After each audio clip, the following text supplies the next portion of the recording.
of life. That's certainly not how it works in my marriage with Michelle, although I usually do give in most of the time. But there's got to be some give and take. And that's what I'm hoping can be accomplished. And I'm confident that's what the American people are looking for. So, all right? Jobs, sir? Okay, since there wasn't a jobs question, Well, I just, I'll make this the last one. Jobs question. At the stakeout, the Republicans were saying, well, the jobs package we've seen is not really ready yet. We're a little worried about the cost. Are you satisfied that there is something that can be quickly moved through Congress on jobs? Well, my understanding is, first of all, the House has moved forward a jobs package that has some good elements in it. My understanding is that there is bipartisan talks taking place as we speak on the Senate side about some elements of a package. I think there's some things that a lot of people agree on. Just to give you an example, the idea of eliminating capital gains for small businesses, something we can all agree on. I talked about it at the State of the Union address. My hope would be that we would all agree on a mechanism to get community banks who are lending to small businesses more capital. Because that is something that I keep on hearing is one of the biggest problems that small businesses have out there. So I think that it's realistic for us to get a package moving quickly that may not include all the things I think need to be done. And it may be that that first package builds some trust and confidence that Democrats and Republicans on Capitol Hill can work together, and then we move on to the next aspect of the package and so forth. It may take a series of incremental steps, but the one thing I'm absolutely clear about is that we've got an economy that's growing right now, a huge boost in productivity. That's the good news. The bad news is that companies still haven't taken that final step in actually putting people on their payroll full time. We're seeing an increase in temporary workers, but they haven't yet taken on that full-time worker. And so providing some additional impetus to them right as the economy is moving in a positive direction, I think can end up yielding some good results. All right? Thank you, guys. That was pretty good. Thanks. When do we see you again? You tell Fenty to plow the streets? Shovel. Wow. Man, you appear to have been, yeah. Now that the warm-up band is played, I can't imagine there's a lot left to say, so I'll do a few of these and we'll get going. Mr. Feller? Robert, let me follow up on that issue of bipartisanship. The president said more than once that it can't just be Democrats abandoning their ideas and accepting Republican ones.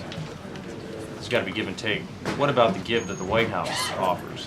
Can you offer any specific ideas or places where the White House is willing to give ground on health care? Well, understand, you've heard the president discuss in interviews that he's done the notion of talking more fully about medical malpractice, something that you could put on the table and that we could discuss. Understand this, Republican ideas that are already in the legislation that the Senate considered. High-risk pools for uninsured with pre-existing conditions. Interstate compacts to allow coverage to be sold across state lines. Low-cost catastrophic plans for the young. Dependent coverage to age 26. Grants for prevention and wellness programs with incentives for participation in employer wellness programs. And the SHOP Act, small business insurance pools that offer affordable coverage choices. So there are Republican ideas. I think the latest figure I had from Nancy Ann were 160 amendments that were offered in the committee process by Republicans that have been put into this bill. But Ben, that's the point of this. As you saw the president discuss in Baltimore, that we should listen to these ideas and we should have that discussion. That sounds like you could be taking the position that the White House has listened, and now it's time for the Republicans to give ground. No, I didn't say that. But the notion that Republican ideas aren't contained in the bill is just, I think that's just simply not true. If you think about the number of meetings that Senator Baucus had with Senator Grassley and Senator Enzi, the number of times that they spoke with the president on this issue. The notion that the president hasn't talked to Republicans is nothing more than a Republican, a GOP party talking point. But look, the point of this, Ben, is let's have a reasonable discussion. Let's sit down and discuss these issues in a bipartisan way. Let's do this in a way where we can have this discussion. We can have this discussion in front of the American people, and we can decide what ideas we can all agree on. Understand this, Ben, I think with the last example the president was using, which was bipartisanship isn't going to be 100% of your ideas or 100% of my ideas, right? That's not bipartisanship. But there has to be give and take in that process. And we have to understand that you may not get everything you want, but you may get some of what you want. And the other side may get some of that as well. When Senator McConnell and Congressman Boehner both said today, as you heard the president discuss, that the status quo, what we have currently, is unacceptable. That we have to work together now to figure out that certainty and provide it for the American people to improve the system. My point there is that the White House's stand is that it is still willing to give in that give and take. Absolutely. We have been willing to give in that give and take this entire time, Ben. One last point on this, Yeah. sort of the underlying issue of bipartisanship here. Does the president genuinely think that the Republican leaders in the House and Senate want to work with him on jobs, on the health care? Is that his take? He's got to have a sense of it by now. We take them at their word. We take them at their word that they do indeed want to have, they want to play a constructive role, and they want to work with Democrats on making this happen. Senators Hatch and Senator Schumer are working on a jobs tax credit on a bipartisan basis that could come up this week for a vote in the Senate. The president discussed, there was a pretty lengthy discussion on ensuring credit to small businesses as something that both the White House and members of Congress in both parties believed was important for small business. There was a discussion on the deficit and on ensuring that the Fiscal Commission be an outlet for that, understanding that Congressman Boehner and Senator McConnell both spoke in support of their respective the House and the Senate, the respective pieces of legislation on that. So I think there is, if we'll understand what the president says, in agreeing that we can have this give and take, I do think we can make progress. Quick follow-up, Robert. Sure.